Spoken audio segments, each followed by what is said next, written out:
Bienvenue à tous. Quelle reprise économique en Essonne? Comment se portent les entreprises du département? Quels sont les secteurs les plus impactés? On en parle dans le cadre de cette émission réalisée en partenariat avec la Chambre de commerce et d'industrie de l'Essonne. Beaucoup de questions que nous allons poser à nos invités. La grande question, c'est comment relancer notre économie? Quel rebond? Quand ce rebond et dans quelle proportion? On en parle donc avec nos invités. On va parler du plan de relance de l'État, celui de la région, des dispositifs de la Chambre de commerce et d'industrie. Nos invités, je leur dis d'abord merci d'être avec nous et bonsoir. Philippe de Sertine, merci d'être avec nous. Vous êtes économiste, directeur de l'Institut de haute finance et vous allez nous livrer un peu votre expertise sur la situation économique. Il y a beaucoup de chiffres qui ont circulé. On a envie de savoir quel est l'impact de ce choc et surtout comment nous allons rebondir. Avec nous également Didier Desnus, merci d'être avec nous. Bonsoir. Vous êtes le président de la Chambre de commerce et d'industrie de l'Essonne et on attend de vous que vous nous donniez un peu la photographie de votre département, comment se portent les entreprises sur votre territoire. Vous avez mené une enquête, même 3 enquêtes auprès des entrepreneurs. Vous nous en livrerez les conclusions. Avec nous également Grégoire de Lasteyrie. Merci d'être avec Bonsoir. nous. Vous êtes le maire de Palaiseau et nouveau président de l'agglomération Paris-Saclay. Une agglomération qu'on dit être la Silicon Valley à la française. Et donc c'est important de vous entendre parce qu'on a besoin d'innovation dans le plan de relance et pour notre rebond. Et enfin, chef d'entreprise, c'est important que vous nous accompagniez pendant cette émission. Vous êtes avec nous, le PDG de Méca Electro, Jean-Pierre Demaria, une entreprise qui est installée à Massy et vous réalisez 70% de votre chiffre d'affaires en France. Parfait. Bonsoir Olivier. Un autre invité qu'on recevra en milieu d'émission, représentant l'État pour nous présenter le plan de relance, 100 milliards d'euros, un plan historique. Eh bien cet invité, on le recevra dans quelques instants, c'est le directeur régional adjoint de la Directe. Mais tout de suite, on a envie de voir avec vous, Philippe de Sertine, quelle est l'ampleur de ce choc? Parce que beaucoup de chiffres ont circulé. On a d'abord dit que l'activité des entreprises avait baissé de 30%. En septembre, on a parlé de 17%. Alors on ne sait plus trop où on en est. On nous annonce une grosse casse sociale d'ici à décembre prochain.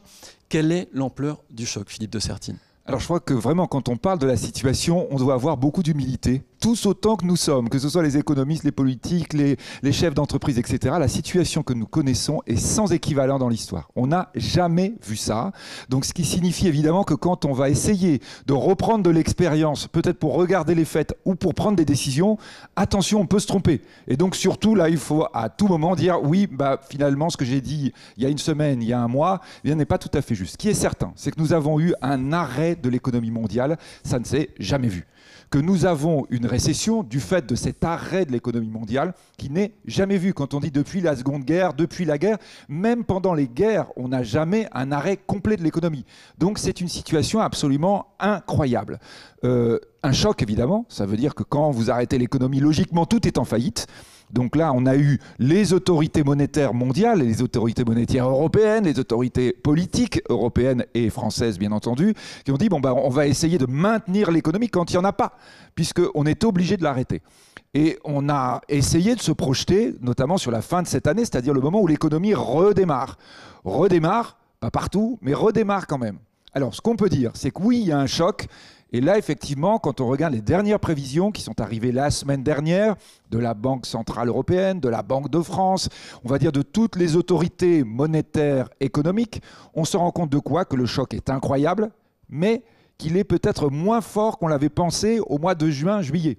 C'est-à-dire que finalement, on était parti sur une baisse du PIB pour 2020, baisse de l'activité, récession pour 2020 aux alentours de 14% pour la France, donc jamais vu.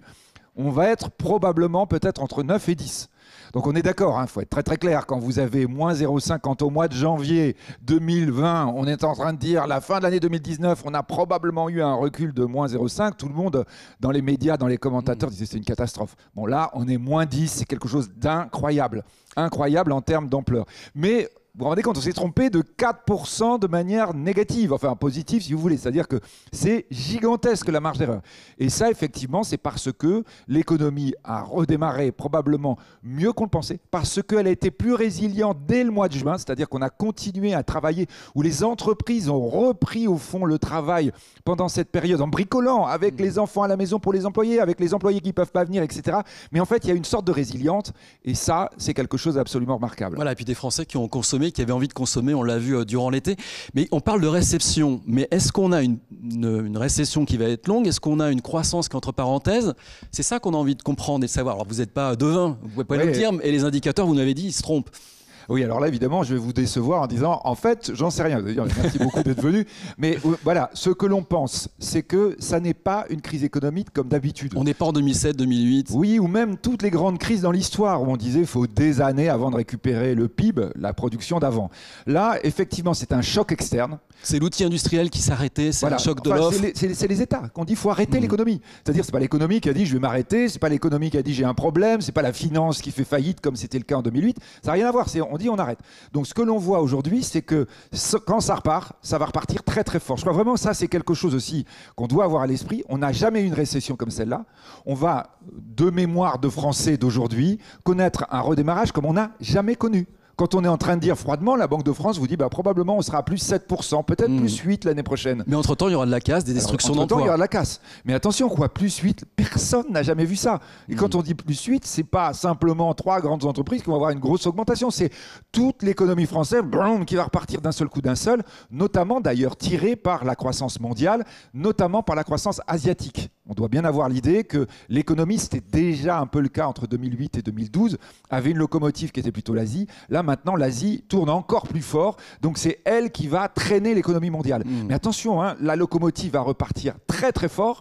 Ça veut dire quoi? Ça veut dire que si vous n'êtes pas accroché, vous pourrez rester en disant « Ah zut, tous les autres sont partis sauf moi ». Et c'est tout l'enjeu du plan de relance dont on parle dans quelques instants. Absolument. Et on met quand même quelques points de suspension parce que le virus continue à circuler, on va en parler et donc il peut retarder ce fameux rebond. Didier Desnus, donc sur l'Essonne, quelle est la situation des entreprises? Comment se porte l'activité de la plupart des entreprises? Est-ce que ça redémarre? Qu'est-ce que vous sentez du terrain? Oui, alors je suis tout à fait d'accord avec l'exposé qui nous a été fait.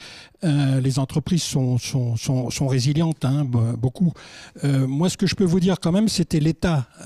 L'État, puisque vous avez fait référence aux enquêtes que nous avons menées, sans vous abonder de beaucoup de chiffres, mais quand même, mi-septembre, 25% des entreprises déclarent n'avoir repris que partiellement, un quart. C'était 40% fin mai. 3% nous disent qu'ils n'ont pas rouvert. Bon, je suppose que c'est l'événementiel, café, hôtellerie, etc. 29% des répondants ont perdu 50% du chiffre d'affaires depuis. Donc, comme vous le disiez très bien, c'est du jamais vu et normalement, on doit s'écrouler complètement.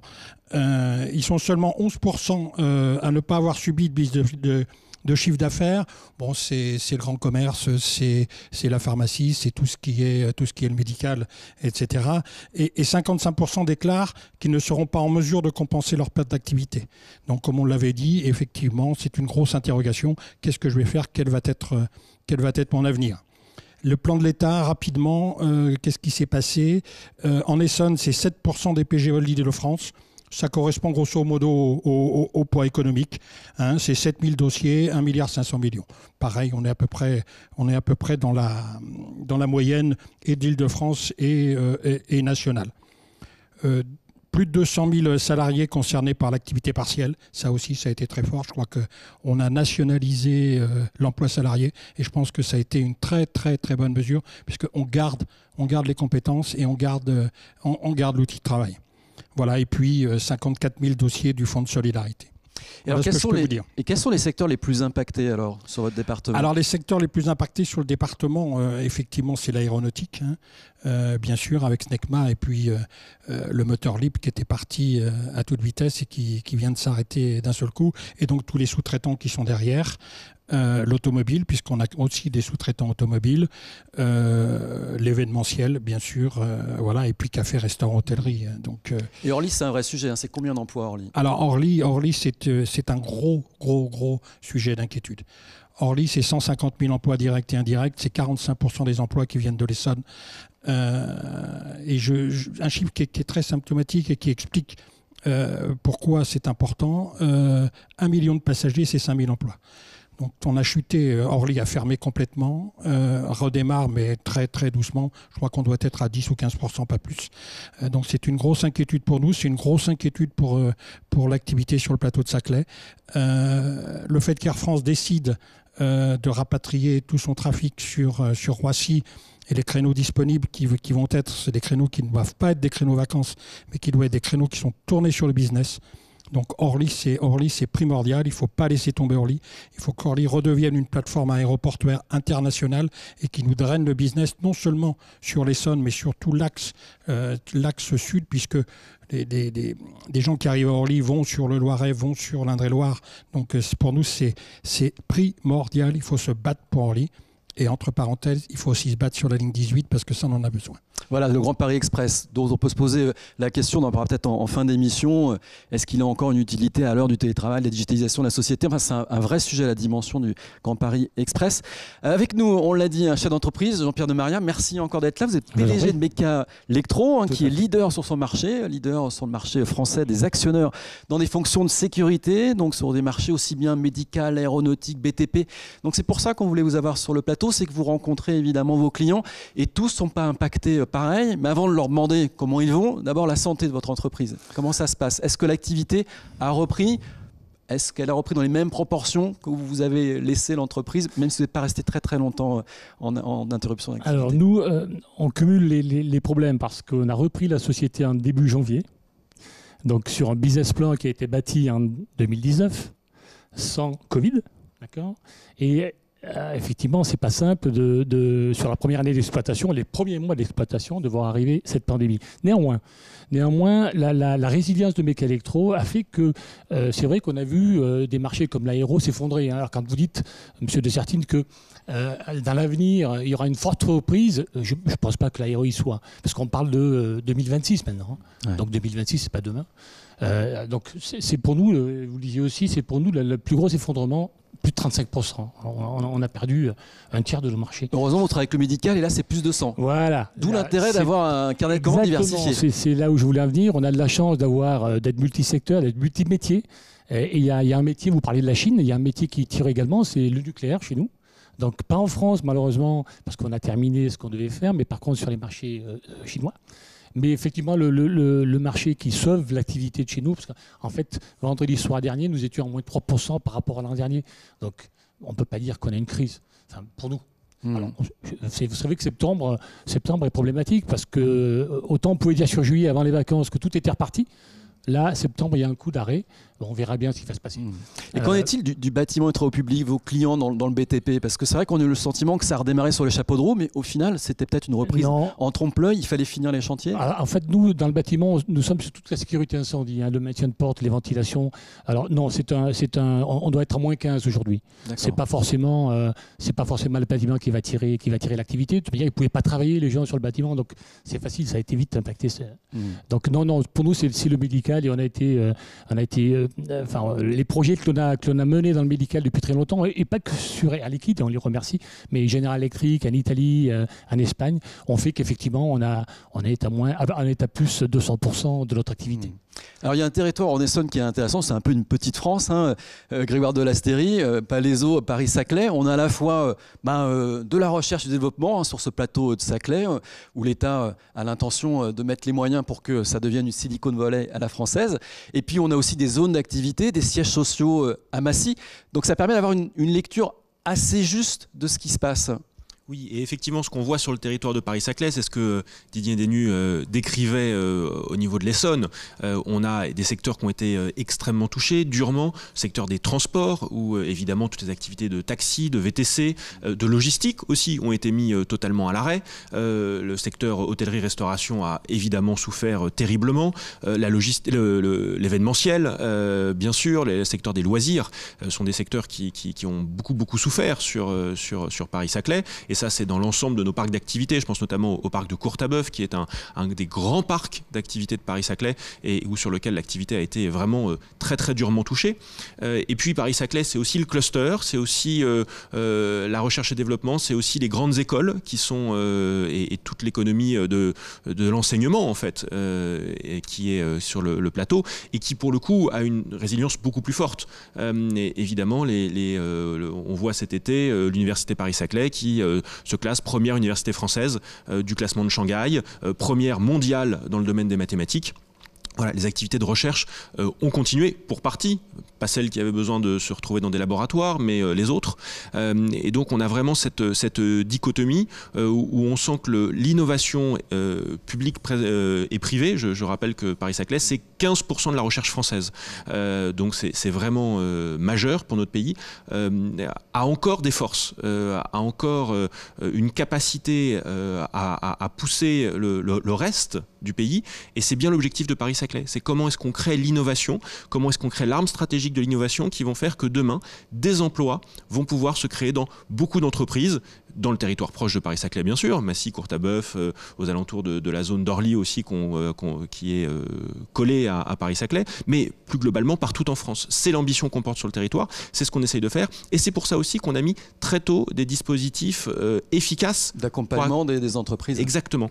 On a créé la cellule d'appui personnalisé aux entreprises, la CAP, qui est une cellule qui proactivement a appelé l'ensemble des entreprises qu'on avait en base, et elles sont nombreuses, quasiment un millier, sur Paris-Saclay, pour savoir quelle était leur situation, est-ce qu'elles avaient bien pensé à regarder s'il n'y avait pas un PGE qui pouvait les aider, si le fonds résilience lancé par l'Île-de-France, sur lequel Paris-Saclay a abondé, et le territoire francilien qui a le plus abondé, parce qu'on a mis une ligne de crédit de 3 millions d'euros uniquement sur ce fonds-là. Et tout n'a pas été consommé, donc on peut encore appeler la communauté d'agglo. Ce fonds, aujourd'hui, il a mobilisé quasiment 1 million d'euros déjà en trésorerie immédiate pour les entreprises, et on estime que ça a pu permettre pour l'instant de sauver plus d'une centaine d'emplois. Donc évidemment, à l'échelle de l'ampleur de la crise, c'est une goutte d'eau, mais c'est à l'échelle de ces entreprises, c'est évidemment majeur. Bien sûr. Alors, une question quand même importante, parce que dans la période qui s'annonce, la commande publique, elle va jouer un rôle. Et je pense, on parlait du BTP tout à l'heure. C'est vrai que, évidemment, les collectivités locales construisent des écoles, elles construisent des équipements, des gymnases, des routes. Vous allez être impacté dans votre budget à venir. Est-ce qu'on a une idée du budget de demain? Combien? Parce qu'il faut que vous fassiez des prévisions. Bien sûr. L'investissement public, c'est d'abord les collectivités territoriales. C'est pas l'État, c'est les collectivités territoriales. Donc quand les collectivités territoriales arrêtent d'investir, c'est le BTP qui souffre directement, c'est l'ensemble des acteurs qui souffrent directement, parce que il n'y a plus cette force de production et d'investissement qui est engagée par les collectivités. Je vous donne un exemple, deux exemples. La ville de Palaiseau, chaque année, investit à peu près 8 millions d'euros en investissement dans le territoire. On estime que le manque à gagner sur 2020, c'est au moins 1 million d'euros. Donc on voit déjà qu'on a une capacité non négligeable de notre investissement qui va être impactée. Au niveau de l'agglomération, on n'a pas encore les chiffres exacts, mais une des grandes ressources des agglomérations en France, c'est bien sûr la création de valeur économique des entreprises qui se transforment en ressources fiscales pour les agglomérations. Aujourd'hui, sur Paris-Saclay, on estime qu'en 2021, probablement le manque à gagner va être d'autres. C'est très difficile, comme vous le dites, de faire des prévisions, mais on est sur une fourchette entre 4 et 6 millions en moins. Et ces 4 ou 6 millions, évidemment, ça impacte directement notre capacité à investir. Donc il y aura des choix à faire. Soit on fait des économies, soit on a recours à l'emprunt pour soutenir. Alors, l'emprunt va pouvoir, dans une certaine mesure, être une capacité, même s'il faut évidemment toujours avoir en tête que les collectivités, à la différence de l'État, doivent respecter ce qu'on appelle la règle d'or. Et la règle d'or, ça veut dire qu'on peut s'endetter pour investir, on ne peut pas s'endetter pour payer du fonctionnement. Ça serait d'ailleurs bien que l'État fasse la même chose, mais c'est un autre débat. Mais donc cette capacité d'endettement pour certaines collectivités, elle va pouvoir être mise à contribution pour relancer l'économie. Il va falloir aussi probablement qu'il y ait un soutien de l'État sur des ressources qui vont être attribuées aux collectivités, parce qu'encore une fois, c'est nous qui investissons, et derrière, c'est des emplois directement locaux, parce que on sait bien qu'une collectivité, au maximum, elle fait travailler des entreprises de son territoire. Et donc, c'est des emplois qui ne sont pas délocalisables, que l'on sauve et que l'on permet de maintenir en gardant les compétences. Et les compétences en Essonne sont très fortes. Alors, on parlait du bâtiment et travaux publics à l'instant, donc la difficulté de se projeter. Monsieur Desmaria, est-ce que vous arrivez à vous projeter sur 2021? Est-ce que c'est compliqué pour le patron d'une PME quand même de 200 salariés, sans fiche de paye? 100 salariés. 100 salariés. 100 collaborateurs. Ouais. Bon... Je vous le disais, Mecalectro est une exception, et c'est une entreprise qui est relativement ancienne, puisqu'elle a été créée dans les années 70. Donc, je veux dire, on existe sur le territoire. Donc, on repartira d'une façon très certaine lorsque l'économie repartira. On est très lié à l'investissement industriel, avec un petit peu de retard. On a 18 mois de retard sur les investissements industriels. Je n'ai pas trop de soucis. Aujourd'hui, j'ai pas trop de soucis voyant l'année que nous sommes en train de faire sur la fin de l'année, le début de l'année prochaine. En fait, il ne faudrait pas que cette histoire de Covid dure plus longtemps enfin, voilà, si c'était résolu avant la fin de l'année, ça serait très bien. Si ça dure 2-3 ans, ça c'est autre chose. Mais comment le Covid impacte votre entreprise concrètement? C'est à l'export que c'est compliqué? Expliquez-nous. Ah non, le Covid impacte nos clients. La confiance n'étant plus là, les chefs d'entreprise qui fonctionnent à la confiance, et l'économie pareil, si la confiance n'est pas là, on serre les boulons, on n'achète plus, on n'investit plus. Et effectivement, nous, en bout de course, on est touché par ces phénomènes-là. Donc c'est très simple. Le Covid, à l'intérieur de la société, n'impacte rien. On s'est organisé pour respecter les gestes barrières, pour porter des masques. Ça gêne à rien du tout. C'est surtout l'économie l'absence d'économie qui est un problème pour nous.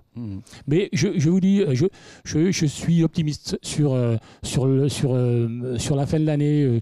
Je veux dire, l'économie ne souffrira pas. Je veux dire, l'État non plus de maintenir une activité que l'on connaît là avec la montée du chômage. Tout sera fait. Je leur fais confiance pour que ça se passe pas comme ça. J'espère. Philippe de Sertine, les témoignages que l'on entend sont vraiment très intéressants, surtout M. Demarien à l'instant, qui nous dit qu'évidemment, vivre avec le Covid, c'est vivre avec la confiance des entreprises dans les investissements qu'ils peuvent réaliser, et donc sur son carnet de commandes in fine.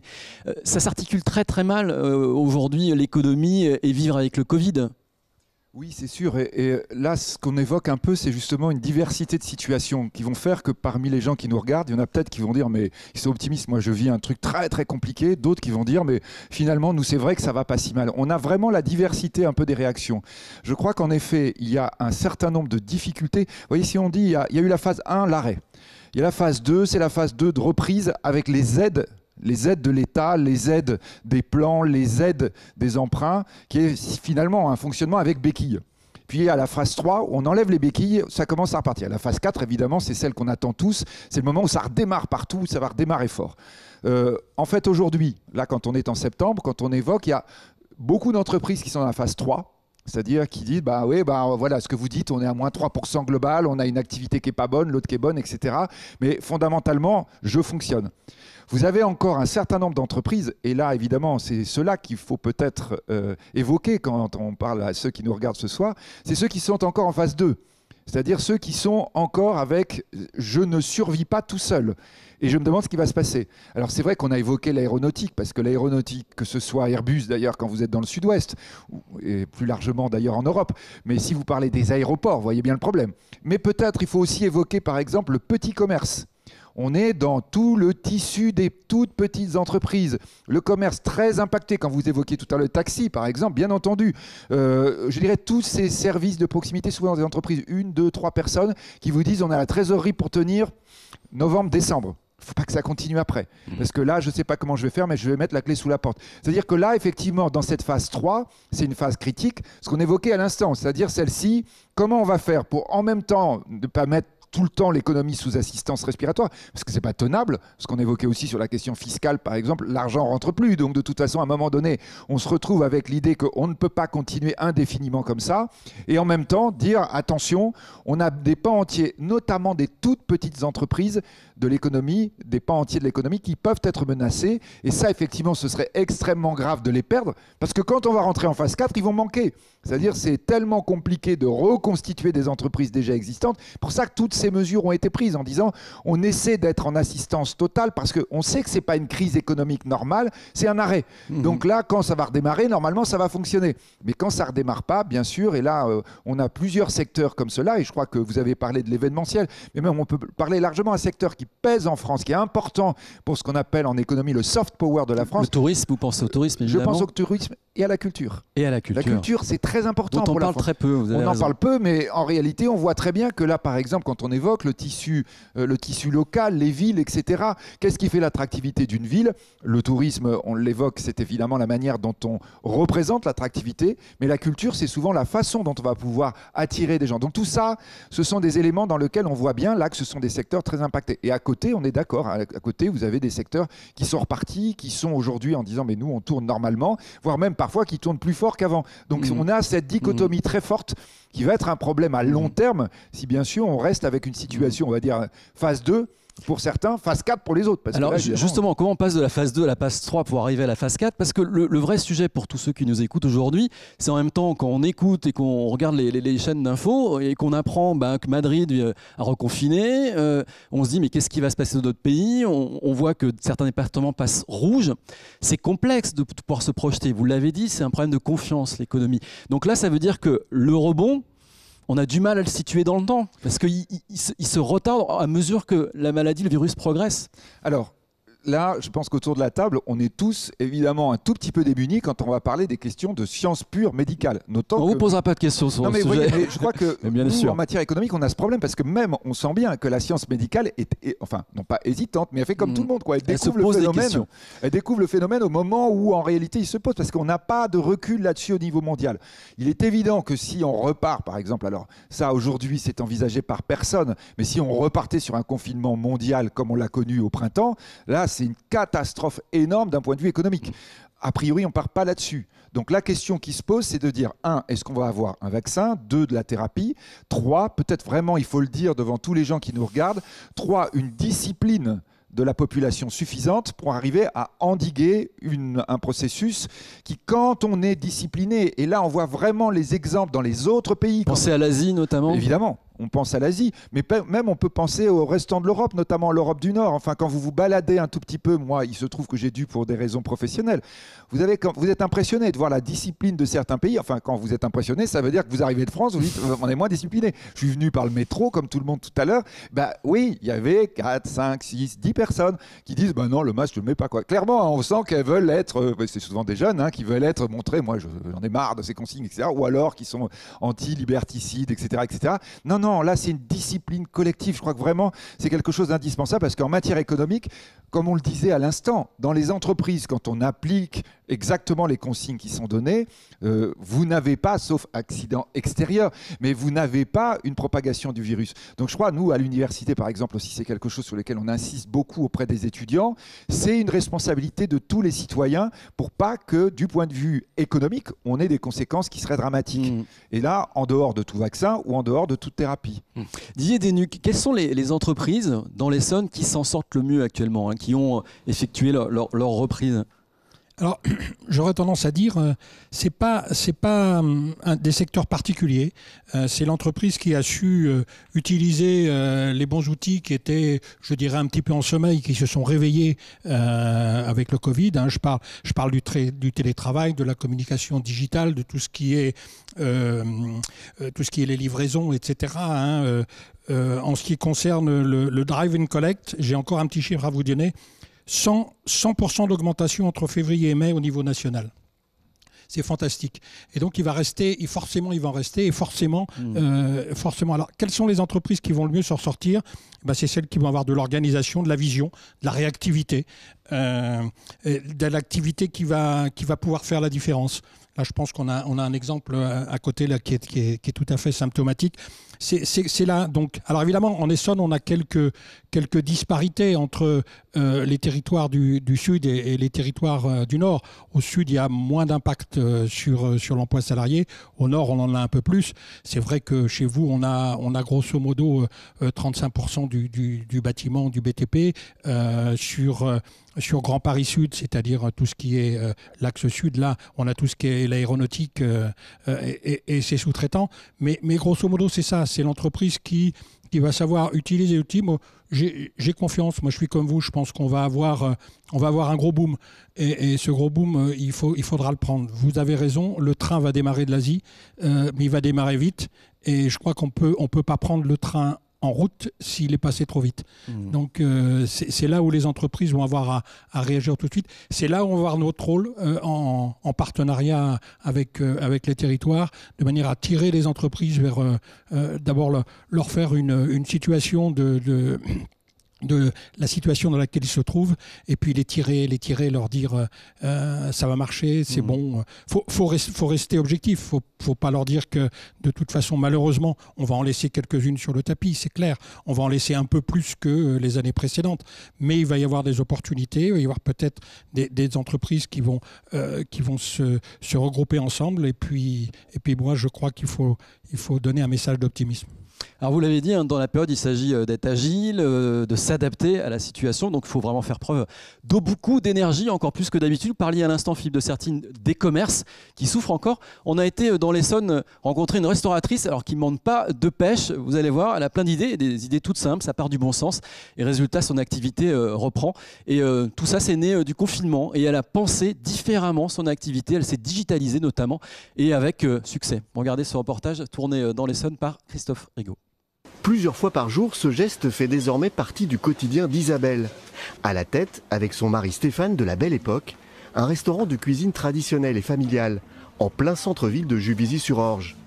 Comme beaucoup de commerces, la crise sanitaire a obligé ce bar-restaurant à fermer ses portes le 17 mars pour de longues semaines de confinement.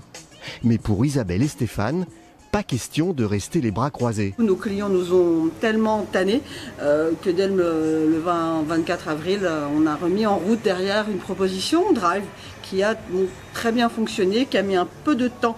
Parce que du coup, on développe un peu une clientèle différente. Voilà, donc on a une boulangerie à côté. On a commencé par avoir une dynamique par rapport au site, en faisant quelques menus travaux d'extérieur, en mettant une musique en même temps pour que les gens attendent et du coup animer un peu la rue. Et voilà, et on a pu reprendre très vite le contact avec la clientèle. En cuisine, Stéphane, le chef, en profite pour se lancer dans des recettes vidéo qu'il présente sur les réseaux sociaux. Donc nous avons préparé une pâte à burger avec 500 g de farine. Là encore, l'objectif affiché est clair. Garder un lien avec nos clients proches qui sont abonnés donc, sur notre compte Facebook. Puis en même temps, respirer pendant cette période qui est un peu anxiogène. Et puis s'amuser aussi un peu. De son côté, Isabelle revoit de fond en comble la communication du restaurant, refonte du site internet et présence sur les réseaux sociaux. On a vu qu'effectivement c'était très très important le visuel et on le voit même au travers de notre nouvelle un peu clientèle d'aujourd'hui, c'est que les gens recherchent de l'image. Donc finalement on a pu travailler en profondeur une dimension qui habituellement on ne prend pas le temps de faire les choses puisqu'on est 6-7 voire 7-7 en termes d'investissement sur le terrain, voire dans les papiers et tout ce qui concourt à une affaire. Donc là finalement ça a permis de faire une introspection et vraiment un travail de communication. La crise sanitaire a bouleversé le quotidien de ces restaurateurs, mais aussi des clients qui ont découvert ou redécouvert leur commerce de centre-ville. C'est un temps qui a permis aux gens de voir que finalement la proximité, elle a un intérêt, qu'il ne s'agit pas sans cesse de la prôner, mais il faut aussi derrière la visiter. Qu'on est là en même temps, pas simplement pour donner à manger ou dispenser des matières. Ils ont découvert que la qualité pouvait se retrouver près de chez eux et qu'effectivement l'importance d'avoir justement ce lien près de chez soi quand on est restreint quant à ses déplacements. Le confinement a permis à Isabelle et Stéphane de prendre pour une fois un peu de temps pour repenser leur activité. Un confinement dont ils se seraient bien passés, mais dont ils ont su tirer profit pour retrouver un nouveau dynamisme. Et depuis la fin de l'été, ils ont même relancé les soirées-concerts pour continuer à faire vivre ce lieu de convivialité. Alors, il est très intéressant ce reportage, il dit beaucoup de choses, il parle de proximité, il parle d'imagination et on peut innover, qu'on soit dans une entreprise ou un restaurant. Et là, on parle aussi de digitalisation de la société. Ça fait longtemps qu'on dit il faut vous digitaliser votre société, votre activité, mais en fait, c'est face au mur, parce que là, on n'avait pas le choix, qu'on l'a fait et ils l'ont fait avec succès. C'est intéressant comme message. Je crois que, évidemment, la crise du Covid, c'est une tragédie. Nous pouvons avoir des proches, nous pouvons avoir été touchés nous-mêmes. Donc, il y a ce côté tragédie humaine que, bien entendu, on conservera en mémoire. Ensuite, quand vous êtes d'un point de vue économique sur une longue période, cette crise du Covid va être incontestablement un accélérateur de tendance, un accélérateur de changement. Là, ce témoignage, il est absolument passionnant, je trouve. C'est-à-dire qu'on voit à quel point, là, tout d'un coup, une activité qui finalement était une activité qui semblait fonctionner de manière définitive, qui avait toujours fonctionné comme ça, qu'elle est continuée, d'un seul coup, elle se réinvente. Et ça, je crois que là, vraiment, derrière, bien sûr, il y a la volonté du chef d'entreprise, mais il y a aussi les technologies nouvelles. Et là, nous sommes bien dans l'importance de la recherche. Là, nous évoquions ça tout à l'heure.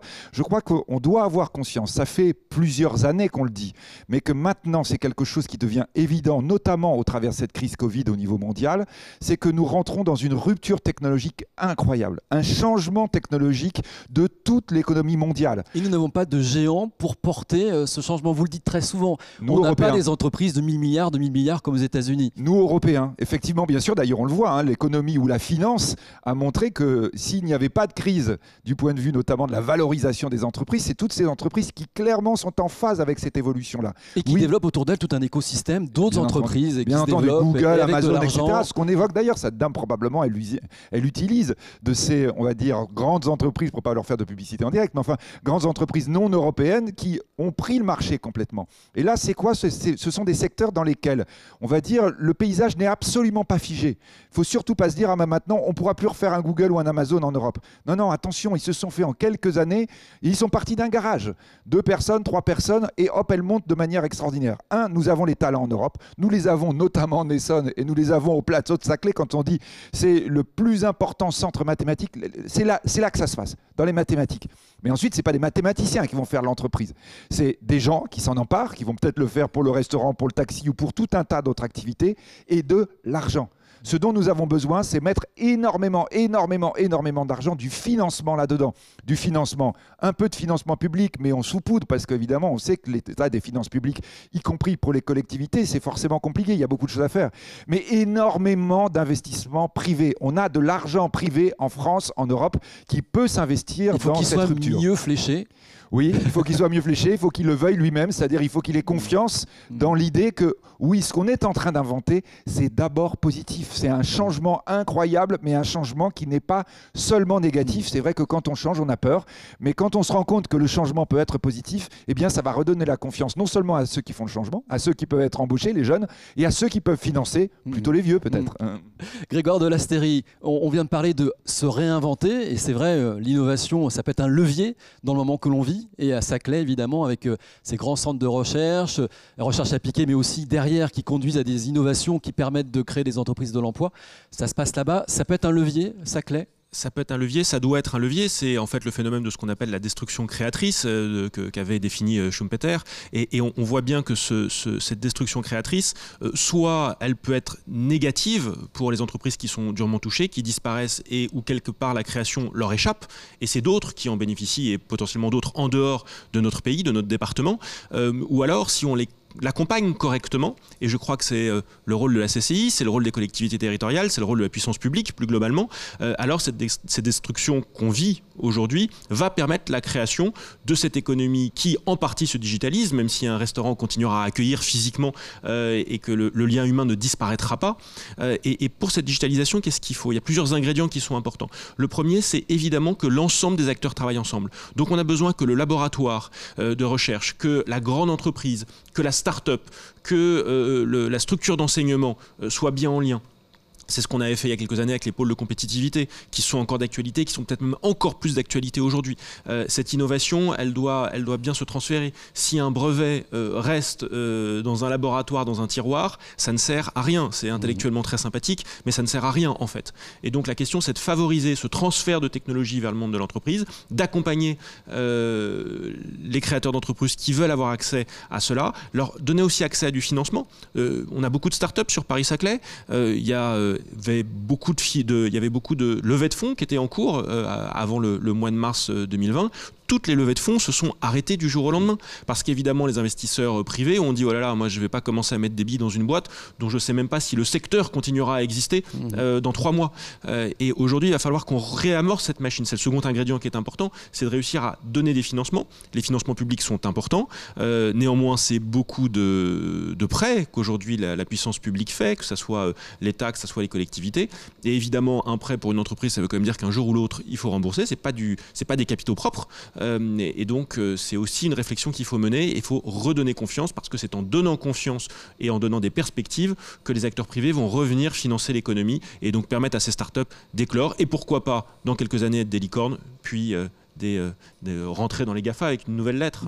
Alors c'est tout l'enjeu du plan de relance que souhaite l'État, dont on va parler dans quelques instants. On va accueillir un nouvel intervenant, mais au préalable, je voulais demander à Jean-Pierre Demaria, avant que vous cédiez votre place donc à Philippe Coupard, qui est le directeur régional adjoint à la DIRECT, la direction des entreprises, de la concurrence et de la consommation.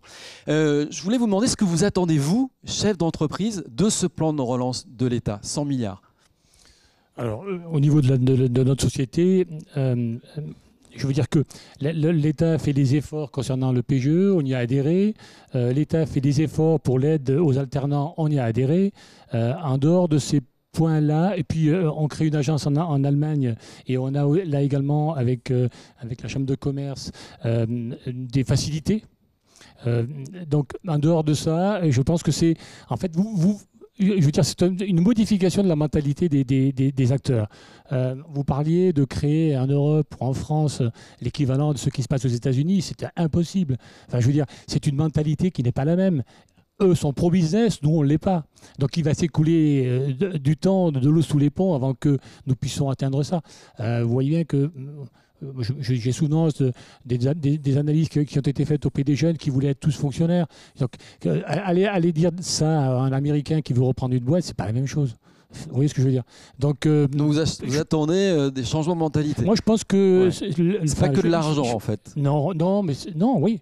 La stratégie vient d'en haut. Je veux dire, il faudrait qu'on ait un État stratège pour impulser des nouvelles directives, des nouveaux vecteurs de progression. Enfin, et je ne pense pas qu'on les ait aujourd'hui. Alors, on se débrouille un peu comme on peut.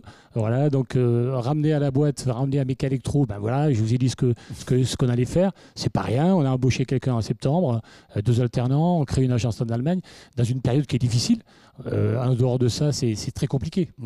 Merci beaucoup, Jean-Pierre Demaria. Je propose de laisser votre place. On va faire réagir tout de suite Philippe de Sertine. C'est vrai, donc c'est pas la même mentalité les États-Unis que la France, que l'Europe, et en même temps les États-Unis c'est un marché, on le sait, très important, c'est pas le même que le nôtre, et puis ils parlent la même langue aussi. Ça aide quand même. Alors, quand on veut porter des grandes entreprises. L'Europe est présente sur tous les grands secteurs. On a des géants sur tous les grands secteurs, tout à fait concurrents des Américains. Quand on parlait de l'aéronautique, quand Airbus commence il y a 30, 40 ans à dire je vais concurrencer Boeing, personne n'y croit. Et aujourd'hui, Airbus est devenu l'équivalent. Donc non, il ne faut pas se tromper. On a la capacité en Europe, et intellectuelle, et en termes de création d'entreprises, de faire aussi bien que tous les autres. Mais alors qu'est-ce qui nous manque, Philippe de Sertine ? Il nous manque qu'on n'a pas cru dans ce virage-là. Le virage des nouvelles technologies associées, d'ailleurs fondamentalement à la question algorithmique, c'est-à-dire aux mathématiques, on n'y a pas cru, on n'a pas mis d'argent dedans, que ce soit en France, en Allemagne, en Grande-Bretagne, en Italie. C'est pas normal qu'on n'ait pas de géants mondiaux dans ces secteurs-là. Nous ne sommes que consommateurs et pas producteurs. Et là, le problème absolument majeur, parce que vous en avez des entreprises, c'est pas vrai, des entreprises européennes, il y en a plein qui émergent. Qu'est-ce qui se passe quand elles grandissent? Elles partent chercher de l'argent ailleurs. Or, l'argent en Europe, il y en a.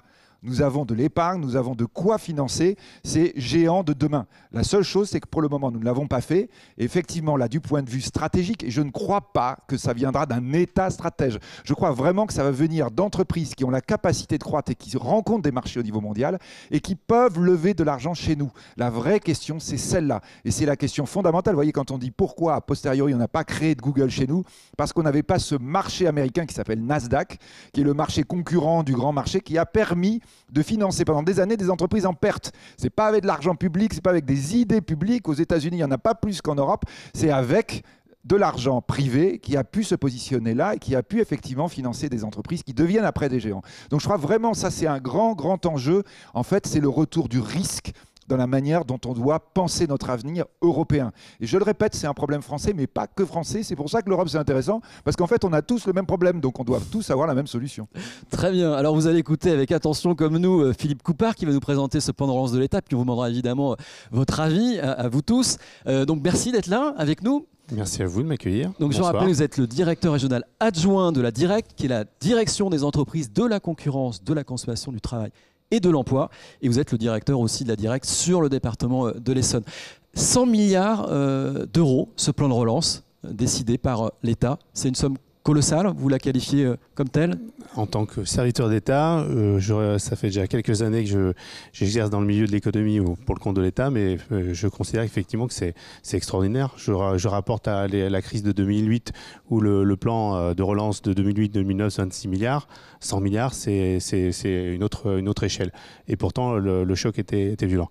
M. de Serdine a dit on n'est pas dans la même situation de crise aussi. Il faut démarrer très très rapidement. Je dis bien redémarrer, démarrer. On a déjà accompagné, on a soutenu fortement les entreprises. Monsieur Denis l'a rapporté, Monsieur de Maria sur la réalité de l'accompagnement, du soutien apporté par l'État aux entreprises en général. Aujourd'hui, avec ces 100 milliards, c'est aller dans le sens de Monsieur de Serdine. Il s'agit effectivement d'accélérer, pas simplement de soutenir, pas simplement de maintenir l'existant, mais d'aller plus loin et de porter, d'accompagner la réalisation de projets d'investisseurs qui aujourd'hui sont déjà, j'allais dire en rayon, si vous me permettez l'expression, mais qui attendent du financement. C'est essentiellement ça. C'est effectivement le sens de transformer notre économie. Donc c'est aller plus loin dans ce qui est aujourd'hui qui est porteur. Donc c'est à la fois la décarbonation globale de notre économie, donc la transformation écologique. C'est aussi globalement la digitalisation, la numérisation. On voit bien qu'aujourd'hui la valeur se crée dans les entreprises lorsqu'on modernise, lorsqu'on numérise, les transformations qui sont en cours sont dans ce domaine-là, dans tout ce qui est autour de l'électronique globalement. Donc c'est accompagner effectivement l'ensemble des entreprises dans cette modernisation et donc pour pas louper le train, le terme qui a été exposé précédemment, et j'ai dire gagner effectivement les économistes ont indiqué, M. Dessani disait aujourd'hui on est dans un flou effectivement avec des prévisions, j'allais dire qui évoluent de mois en mois ou de 15 jours en 15 jours. Le constat c'est effectivement il y a un choc. Il y a un trou dans le PIB. L'objectif, c'est de gommer le plus rapidement possible le trou. Mais non seulement le gommer, c'est d'aller plus loin, repositionner plus vite l'économie française dans une économie monde. Donc, dans une économie de monde, de la meilleure façon possible. C'est-à-dire, effectivement, en étant performante, en étant compétitive et en n'ayant oublié personne aussi. C'est-à-dire, en s'appuyant sur l'humain, parce que ça fait partie, les 3 axes du plan de relance. C'est bien, effectivement, la transformation économique, la compétitivité et la cohésion. Donc, la cohésion, c'est reposer sur l'humain. Parce que pour porter l'économie, on a besoin de compétences. L'essentiel de mon travail, j'allais dire, auprès des entreprises, depuis 2 ans que je suis dans l'Essonne, c'était de répondre aux besoins de compétences des entreprises. C'est vraiment une caractéristique importante et je considère que dès maintenant, on est déjà dans cette position-là.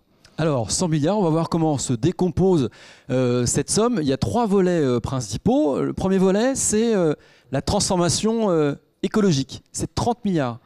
Alors, concrètement, ces 30 milliards vont être fléchés vers quoi? Aider une entreprise qui veut faire sa transformation énergétique. Alors, ça peut être parce qu'elle veut sur des marchés, mais simplement rénover son bâtiment. C'est concrètement? Globalement, c'est d'aller dans tous les secteurs, tous les axes, je veux dire, de travail sur l'écologie. Donc effectivement, l'entreprise va pouvoir bénéficier d'aides pour rénover son bâtiment, pour qu'il soit plus performant énergétiquement. C'est aussi l'accompagner l'entreprise pour aller sur des technologies qui vont faire qu'elle va consommer moins tout simplement dans son process d'énergie, décarbonation d'industrie, j'ai exposé précédemment, ou aller inciter les entreprises à innover dans les technologies effectivement qui vont être la production d'énergie, je veux dire de l'avenir, qui va se passer du carbone, notamment l'hydrogène. Aujourd'hui, sur le territoire de l'Essonne, j'ai déjà un projet d'entreprise qui travaille sur ces problématiques, effectivement, de nouvelles sources d'énergie. Et c'est vraiment travailler sur l'avenir. C'est accompagner les collectivités, c'est travailler sur les transports. L'ensemble du plan, tous les axes ont à chaque fois une vocation, un regard sur l'écologie. Sur le côté cohésion humain, c'est favoriser notamment l'émergence, la création de places de formation dans ces métiers qui sont autour des énergies vertes, par exemple.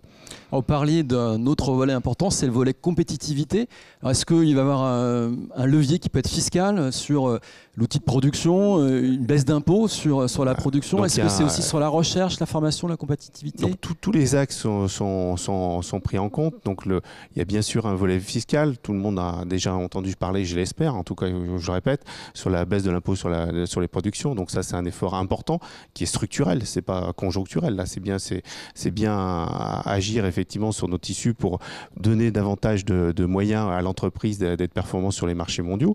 C'est aussi agir sur la capacité effectivement des entreprises à investir, donc c'est à agir sur leur fonds propres. Donc on vient de parler de fonds d'investissement qui pouvaient manquer notamment sur le territoire français et européen.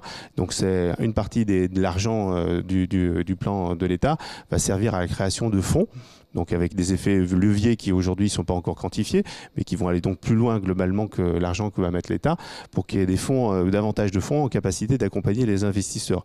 Donc travailler sur les fonds propres. C'est le travail de la BPI aujourd'hui, de la Banque publique d'investissement. C'est déjà le travail de la Banque publique d'investissement, mais ça devra être aussi le travail d'investisseurs privés. L'objectif de création de fonds, c'est bien qu'il y ait davantage d'argent privé qui vienne en plus de l'argent public. C'est bien l'effet de levier qui est recherché. Voilà. Donc, et c'est troisième axe sur la compétitivité, c'est travailler effectivement à la modernisation, l'accélération de la modernisation des entreprises, de la numérisation, la digitalisation. Donc effectivement, faire en sorte que les entreprises aujourd'hui s'appuient sur toutes ces nouvelles technologies qui rendent plus performants globalement, qui apportent de la richesse à notre société aussi. Voilà. Et concrètement, je suis chef d'entreprise, je veux pouvoir bénéficier de cet argent pour me digitaliser.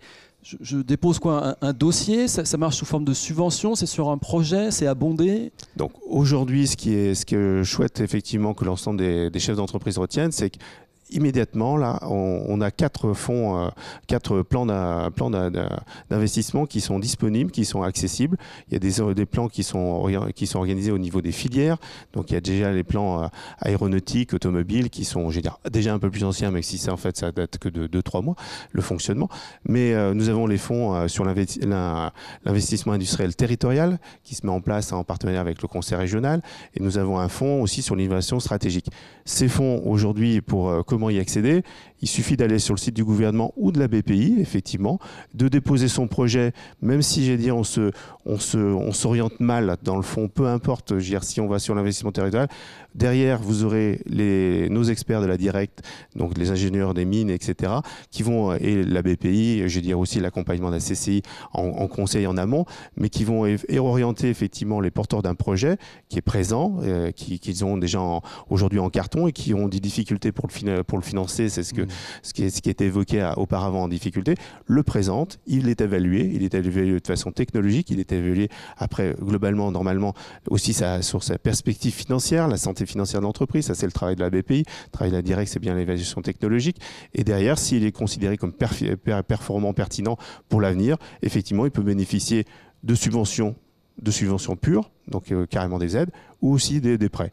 Globalement, l'ensemble de la palette des aides pourra être mobilisée. D'accord. Pour une entreprise, il faut faire la preuve de sa viabilité. Il faut effectivement, l'argent public, il s'agit pour nous effectivement de ne pas le gaspiller. Donc c'est aussi important, il y a les aspects technologiques, mais il faut aussi que les perspectives effectivement de rentabilité de la technologie soient au rendez-vous et que l'entreprise soit en capacité de le porter. Donc c'est un élément incontournable. C'est vos équipes qui étudient les dossiers, j'imagine. Un dernier volet de ce plan de relance, c'est le volet cohésion, où on parle beaucoup de territoire. Alors, dans le volet cohésion, il y a aussi le chômage partiel qui va se poursuivre. Alors, pas dans sa forme actuelle, mais qui va continuer à se poursuivre. Il y a la formation aussi, formation continue, parce que si on parle de la transition écologique, des destructions d'emplois, il y a des gens, il va falloir les reformer. Donc, c'est un volet important aussi. C'est beaucoup de milliards, là aussi. Donc, c'est là où il y a le plus d'argent. Dans les 100 milliards, il y a 36 milliards qui sont positionnés sur la partie cohésion, et qui est l'essentiel des axes, effectivement, c'est l'accompagnement de la formation. Après, donc sur l'ensemble des outils, effectivement, transformation de l'outil activité partielle, il demeure aussi dans une forme habituelle encore. Effectivement, il y a une nouvelle forme, l'activité partielle de longue durée, qui est aujourd'hui mise en place, qui sert à accompagner sur de la longue durée les entreprises. Donc, je ne pense pas avoir le temps de rentrer dans la mécanique. Donc, effectivement, l'activité partielle, l'effort le plus important, c'est la formation. Je le disais précédemment, le constat déjà de l'économie française et plus particulièrement de l'économie estonienne, c'est le besoin besoin de compétences. Aujourd'hui, le besoin de compétences, il y a peut-être un trou d'air, une petite mise en parenthèse. Donc, première étape, c'est maintenir les compétences dans les entreprises, donc avec des possibilités d'accompagnement par l'État, avec notamment le FNE formation. Donc ça, c'est important, les capacités. Donc aujourd'hui, on met à disposition de l'argent auprès des OPCO pour que les entreprises qui sont aujourd'hui en sous-activité profitent entre guillemets de cette période de sous-activité pour former, pour maintenir les compétences ou les développer. C'est pas simplement les maintenir, c'est aussi former les générations, je dirais anciennes ou nouvelles, en créant davantage de places de formation. Très bien, merci. Vous restez avec nous. Philippe de Sertine, alors, c'est bien, on a une mise à jour là, pour ceux qui ne connaissaient pas suffisamment le plan de relance, vous l'avez bien détaillé. À l'écoute de ce plan de relance, vous vous dites quoi? Alors, vous dites c'est la bonne méthode, il aurait fallu plus, il fallait mettre plus d'argent sur la tech. Qu'est-ce que vous vous dites? Alors, première chose, d'abord évidemment ce qu'on disait tout à l'heure, le choc économique, c'est l'État pour des raisons, on va dire, de santé publique, a décidé d'arrêter l'économie, comme on l'a fait partout dans le monde. Donc quand on dit effectivement, l'État dit je mesure ce que ça signifie et combien il faut relancer. Deuxième chose, peut-être vraiment tout de suite, parce que ça a été évoqué un tout petit peu, l'État ne peut pas tout, hein. L'argent n'est pas gratuit, l'État ne crée pas de l'argent à partir de rien, sinon ça fait longtemps qu'il n'y aurait plus de pays pauvres en Afrique, en Amérique latine ou en Asie. Ça veut dire quoi? Ça veut dire que ces 100 milliards, ils supposent qu'il y ait une création de richesse forte par l'économie française après. Le but, c'est redonner, vous voyez, une espèce de rebond comme ça pour que, hop, l'économie française, au fond, redonne ces 100 milliards multipliés par 5, multipliés par 10, et qui permettent ensuite à l'économie de fonctionner. Donc, bien avoir à l'esprit, l'État ne peut donner que la richesse que produit l'économie du pays. Sinon, si on n'a pas de richesse, on ne peut rien faire. Troisième chose, 100 milliards, c'est énorme d'un point de vue historique. Effectivement, on a, on va dire, très très peu d'exemples de quelque chose d'aussi important. On voit d'ailleurs que nos voisins sont bien sur des échelles, mais enfin similaires, parfois plus faibles, hein, quand on prend la Grande-Bretagne, à peu près similaire sur l'Allemagne. Donc vraiment quelque chose de très important. Ensuite, à côté, on voit quoi? On voit depuis le mois de mars les Français, les agents économiques, qui ont économisé 100 milliards d'épargne. Donc en quelque sorte, l'État remet dans la machine économique ce que les Français pour le moment retirent. Alors ils retirent évidemment, en fait, quand vous mettez votre argent à la caisse d'épargne, en fait il est toujours dans l'économie. Mais vous voyez, ils ne veulent pas le consommer. Donc il y a bien quand même cette idée confiance globale qui va être absolument indispensable pour que le premier effet de levier qui puisse se produire, c'est-à-dire que les citoyens disent on y va, c'est déjà qu'effectivement ils ne disent pas mon argent je préfère le garder parce que j'ai peur de ce qui va arriver. Ce qui est intéressant en tout cas, parce que vous parlez des 100 milliards d'épargne des Français, on n'est pas sur un plan de relance par la demande, comme ça a pu se faire par le passé, et ça avait montré des résultats plutôt fâcheux. Alors justement, peut-être ça peut nous amener aux différentes remarques qu'on peut faire par rapport au plan de relance. Je crois qu'il y a une partie du plan de relance, et c'est indispensable, ce qu'on évoquait tout à l'heure, il y a encore une partie de l'économie, notamment dans l'économie de l'Essonne, qui est en phase 2, c'est-à-dire qui est aujourd'hui à l'arrêt quasi total. En fait, c'est du soutien, c'est pas un plan de relance, il y a une partie de plan de soutien, il est indispensable, on évoquait l'aéronautique, l'automobile, il y a des endroits où si vous n'avez pas d'aide, ou la culture d'ailleurs, qui fait partie aussi du plan pour 2 milliards. Si vous n'avez pas ces aides, c'est simple, là c'est l'effondrement total. Donc ça c'est un plan de soutien qui est indispensable, mais évidemment qui doit être temporaire. Après le plan de relance, quand on évoque par exemple l'impôt sur la production qu'on enlève sur les entreprises industrielles françaises, c'est l'idée, et vous l'avez dit, d'une compétitivité à l'international. Ça c'est absolument capital, de se dire que peut-être le déficit le plus grave, et là malheureusement il va augmenter cette année en France, c'est même pas le déficit public, qui pourtant vous le savez est une de mes marottes, mais c'est le déficit du commerce extérieur. Le commerce extérieur, c'est capital. Qu'on soit présent à l'international, qu'on soit compétitif à l'international, qu'on ne soit pas dépendant uniquement de la consommation française. Vous voyez, quand on dit « Ah oui, alors on ne fait pas de demande », c'est-à-dire on n'essaie pas de relancer la consommation. Parce qu'on sait que quand on relance la consommation en France, on l'a fait notamment après la crise de 2012, qu'est-ce qui se passe? C'est les importations qui explosent. C'est-à-dire que les Français, ils consomment beaucoup de produits. C'est les téléviseurs étrangers, les ordinateurs étrangers. Avec les téléviseurs, pas uniquement. Je veux dire, sur beaucoup de points, vos téléphones, etc. Donc faire très très attention à ça, pour que l'entreprise France fonctionne, elle doit pouvoir exporter. Et du coup, quand on consomme aussi français. Et je dirais, donc là, vous avez cette dimension-là. Donc c'est ce levier sur la fiscalité de la production, c'est intéressant. La formation, etc. Enfin, c'est vrai que la question du problème de la compétitivité, c'est évidemment le problème des coûts français, des charges françaises.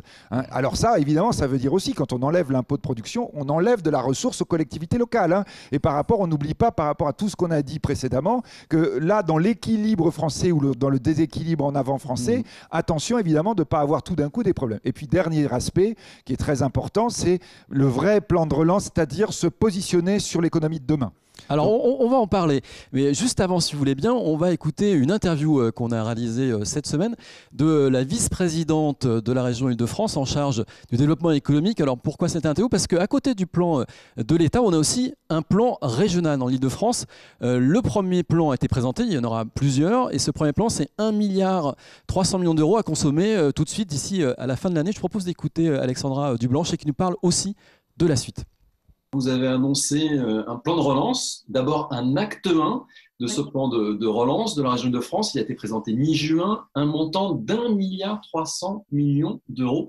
Avec quel objectif alors ce plan de relance déjà d'1,3 milliard d'euros? Donc c'est 1,3 milliard par ailleurs, c'est pas sur 3 ans, 5 ans, c'est tout de suite d'ici la fin de l'année qu'on va les dépenser.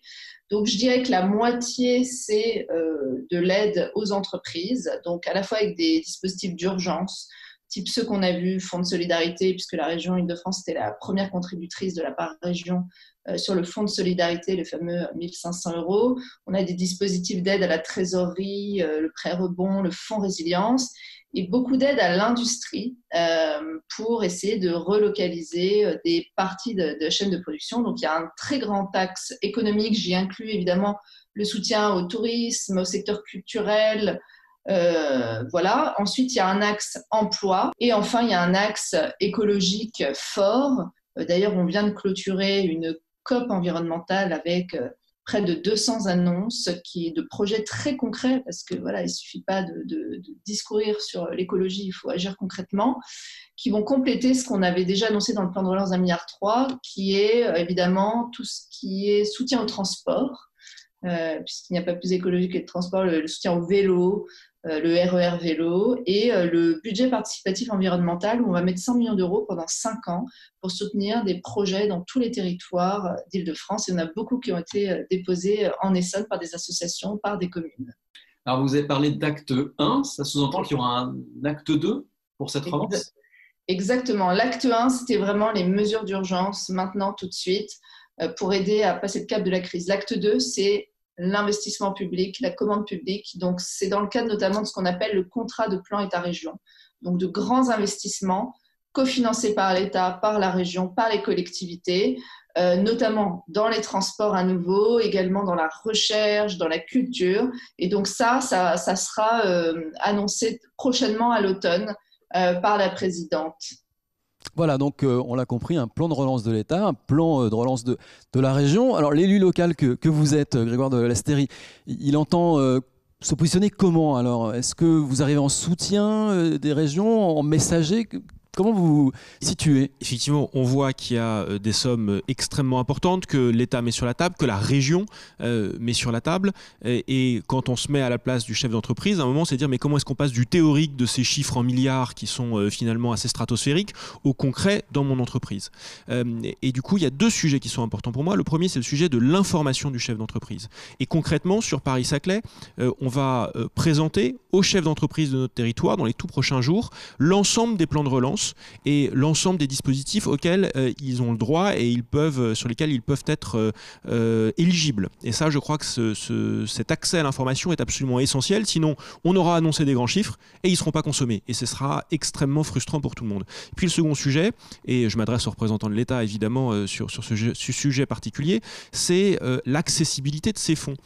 S'il faut déposer 15 dossiers différents, avoir 17 instructions compliquées et que les fonds soient versés en fait à l'arrivée en 3 fois sur 2 ans, en fait, on est à côté de la plaque. On a besoin d'un choc concret tout de suite. Et donc, ce qu'on regarde, on en parle avec notamment les sous-préfets de la relance qui ont été annoncés par le gouvernement récemment, c'est comment simplifier au maximum les procédures, comment unifier les dossiers, notamment, moi je pense aux appels à projets. Il faut qu'au niveau de la collectivité territoriale, au niveau de l'agglomération, il n'y ait qu'un seul appel à projet cadre qui permette ensuite sur le territoire de pouvoir bénéficier des différents dispositifs. Mais on voit bien que là, il faut que l'administration, elle aussi, innove, elle aussi se remette en question. Et quand je dis l'administration, je pense bien sûr à l'État, mais je pense aussi aux collectivités territoriales. Je pense qu'il faut qu'on soit tous dans cet objectif de simplifier pour le chef d'entreprise l'accès à ces fonds. C'est crucial, c'est essentiel. Monsieur Desnus, on parlait à l'instant de ce sujet, à simplifier les démarches administratives, bien sûr. Ce qu'a dit tout à l'heure aussi Alexandra Dublanche, j'imagine, a résonné chez vous dans l'Essonne, elle parle de relocaliser. C'est vrai qu'on entend beaucoup ce discours de réindustrialiser, mais enfin ça ne se décrète pas vraiment, la réindustrialisation, la relocalisation. Mais il y a un vrai sujet, c'est la modernisation de notre outil industriel. Et dans l'Essonne, vous avez un campus d'ailleurs d'usine du futur, je crois, à Bondoufle. Oui, tout à fait. On a la première plateforme qui s'est réalisée sur 2000 m² avec les outils actuels, les robots, les cobots, etc. Et surtout la continuité numérique, parce qu'il est important que toutes ces machines puissent se parler entre elles. C'est ça qui est important, et c'est là où la résilience de l'entreprise est forte. Parce que finalement, lorsque je dois changer mon produit, il faut que je le fasse très rapidement parce que le marché le demande. Donc on a effectivement cette plateforme qui au départ avait été prévue pour l'aéronautique, mais que nous allons rebasculer sur les TPE, PME et les ETI bien sûr, sur ce campus, avec l'usinage bien sûr, la mécanique, la maintenance, et les RH qui suivent derrière. Donc c'est tout un processus. Alors ce n'est pas un centre de formation, c'est une plateforme qui est mise à la disposition des entreprises de manière à les amener au niveau de la technologie. Donc la Grande Couronne a la chance d'avoir du foncier, la Grande Couronne a la chance d'avoir, puisque je parle région là, parce que cette plateforme elle est régionale, a la chance d'avoir cette plateforme pour faire monter en compétences les salariés. Et là, on a un outil fantastique pour relocaliser des produits qui ont de la valeur ajoutée. Parce que c'est ça qui est important, c'est créer de la valeur.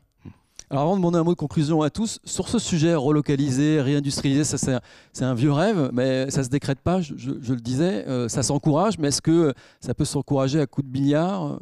Alors je crois que vraiment, quand on parle relocalisation, bon, du point de vue politique, parfois ça a du sens, je crois du point de vue économique, c'est absurde. C'est regarder le rétroviseur, c'est dire on va faire revenir de l'industrie d'avant. Ça c'est absurde, et en plus c'est complètement fou d'un point de vue géopolitique. Un endroit où aux États-Unis, pour ne pas le nommer, un président a été élu en disant on va relocaliser, etc. Qu'est-ce que vous faites ? Vous faites un mur. Parce que quelle est la réponse des pays pauvres quand vous dites on arrête la mondialisation, qui ne peuvent plus espérer ? C'est les migrants. C'est-à-dire les gens quittent leur pays pour essayer de venir vers le pays riche. L'Europe sait bien que cette optique de la fin de la mondialisation n'est pas possible, qu'elle est extrêmement dangereuse d'un point de vue géopolitique. Et je le répète, la question des migrants peut revenir très très vite d'actualité si on décidait de fermer toutes les frontières. En revanche, je pense qu'il est capital, c'est regarder où va être la valeur ajoutée de demain. Comment on doit se positionner sur ce qui va être demain les axes les plus forts de création de valeur. On évoquait beaucoup le digital. Il y a par exemple quelque chose qui suppose des investissements majeurs, beaucoup d'emplois, mais aussi une vraie réflexion, c'est la question de sécurité. Aujourd'hui, le hacking, comme on va dire, c'est-à-dire les attaques sur les réseaux, etc., sont des choses qui sont extrêmement graves, extrêmement dangereuses, extrêmement coûteuses. Par exemple, on doit investir massivement dans ce secteur. On doit avoir des visions qui doivent être des visions projetées sur l'avenir en disant, là, il y aura de la valeur demain, il faut absolument y être aujourd'hui. C'est un des grands défis, à mon sens, du point de vue politique, du point de vue économique, du point de vue financier. C'est le grand défi européen. Alors, en conclusion, peut-être un peu de perspective ou des conseils aux chefs d'entreprise et au grand public qui nous écouterait. On a beaucoup parlé pendant le confinement du monde d'après, on a disserté, on a réfléchi. Alors est-ce que ce monde d'après, il est envisagé? Comment vous l'envisageriez? Petit tour de table. Monsieur Desnus, pour la CCI Essonne. Le monde d'après, pour le chef d'entreprise, je le résumerai avec quelques mots.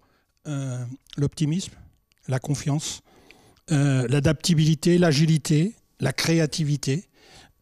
Trouver les outils financiers, c'est sûr, parce que même ce que disait Grégoire de Lasteyrie, c'est que il faut trouver des fonds qui viennent en haut de bilan. Il faut augmenter les fonds propres des entreprises. Et puis, en conclusion, des opportunités, il y en aura plein. Mais il faut savoir les saisir. Vous avez la balle dans votre camp. Grégoire de Lasteyrie, en préparant cette émission, vous me parliez qu'il y avait des gens immobiliers qui étaient très contents actuellement dans votre ville de Palaiseau parce qu'il y a des gens qui redécouvraient la région parisienne, qui ont souffert dans leur petit 2 pièces ou 3 pièces sans balcon, sans jardin sur Paris, et ils viennent chez vous. Le monde d'après, je ne dis pas que c'est à Palaiseau, mais le monde d'après, c'est le local, comme on entend beaucoup dire. Alors vous dites quelque chose de très vrai. Palaiseau est une très jolie ville et il faut bien sûr venir s'installer à Palaiseau. Je ne peux pas vous dire autre chose. Beaucoup de villes Belle en Essonne et ailleurs, ouais, bien sûr. Intimement convaincu. Mais c'est vrai que on voit, et je partage ce que dit le président Desnus, l'opportunité, il faut faire de cette crise une opportunité. Et donc, il y a le local qui est très important, il y a aussi toute la réflexion sur l'économie décarbonée, l'économie circulaire, sur lequel notre pays, notre territoire peut vraiment être en avance. Et puis, il y a toute la question sur l'organisation du travail, sur les modes de travail dont on n'a pas parlé aujourd'hui, mais télétravail bien sûr, mais pas uniquement. Et c'est toutes ces questions-là que finalement la crise nous a obligés à ouvrir, à se poser. C'est ces questions qui sont encore en suspens. Les réponses sont encore en suspens aujourd'hui. Et je crois qu'on doit montrer que les Français est un peuple optimiste et qu'à partir de là, on va essayer de faire de ce moment extrêmement difficile et qui va continuer à être très dur d'un point de vue sanitaire et qui va être très dur d'un point de vue économique, comment en tirer des choses positives pour certains secteurs qui vont émerger et pour certains emplois qui vont se créer. Philippe Coupard, donc il s'agit de faire émerger de nouveaux secteurs, donc c'est mettre au mot compétitivité et transformation de l'économie, c'est ça qu'il faut retenir? C'est clairement continuer à accélérer. Donc tout à l'heure j'ai entendu dans un témoignage quelque chose qui m'a un peu gêné, c'est la vision de la France qui est pour moi passée. Je pense, moi je prends en exemple la création d'entreprises, donc c'est un sujet sur lequel je me suis beaucoup penché et j'ai vu en 15 ans la France fortement évoluer, qui était dans les classements d'OCDE en termes de capacité, de créativité, etc. Et qui aujourd'hui, j'ai pas regardé les derniers chiffres, mais en 2e ou 3e position au niveau européen en termes de création d'entreprises. Donc la France, elle change, elle est effectivement créatrice, elle est dynamique. On a plein de chercheurs, de gens qui innovent ou de gens qui n'ont pas forcément effectivement cherché, mais qui ont envie d'investir dans leur propre activité ou qui sont déjà installés, qui ont des projets en carton. Donc il faut effectivement aller de l'avant. Et la France de demain, je peux que la souhaiter effectivement décarbonée, donc sans pollution, pour qu'on puisse tous respirer et continuer à être toujours avec toujours plus de confort, de richesse, donc toujours très compétitif. Voilà.